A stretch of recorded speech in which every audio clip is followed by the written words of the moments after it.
但是没有情调。送一台 mini 绝对不会错，毕竟哪个女生能抵抗得了 mini 的诱惑呢？一个小哥私信我们说要帮女友圆一个梦，他和女友已经相恋8年，女友一直想要一台车通勤。今年小哥决定买一台 mini 送给她，让她开回家过年。不得不说，小哥还是挺懂女生的。宝马 mini 一直被公认为是最适合女生开的车型之一。小小的车型总是有一种别样的风味，于是我们8万8为她选了这台19年的 mini Clubman，总里程7万公里左右，车头右边轻微撞击，头盖右边车灯位置变形，内饰十分完美，车况还是很不错的。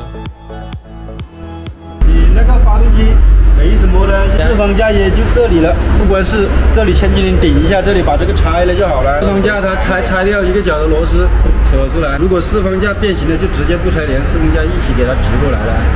四方架应该会变形吧？这条铁变了一点吗？这就是那个架子吗？啊，这是没什么问题的啦。基本上这种东西能给你修到原厂效果了。你拉回来，你不怎么折，你慢慢搞的，它没有那个褶子吗？它只是弯了，你撑它的话，出来是看不出来的嘛。对。如果有褶子的就不行，起褶子了那个你搞不平它吗？你像这样摆一点的话，拉回来没事的。这些是好的呀，是吧？雾灯照雾灯，还有这个小的这个也是好的嘛，拖车盖也是好的，车牌底座也是好的，手机没要不了。哎，这个有透镜的，那大灯。有透镜的才屌啊，没透镜的就不值钱了。对呀，就老一款都没有透镜。车况大概就这样，那么问题又来了，帮这位小哥激起女友圆梦到底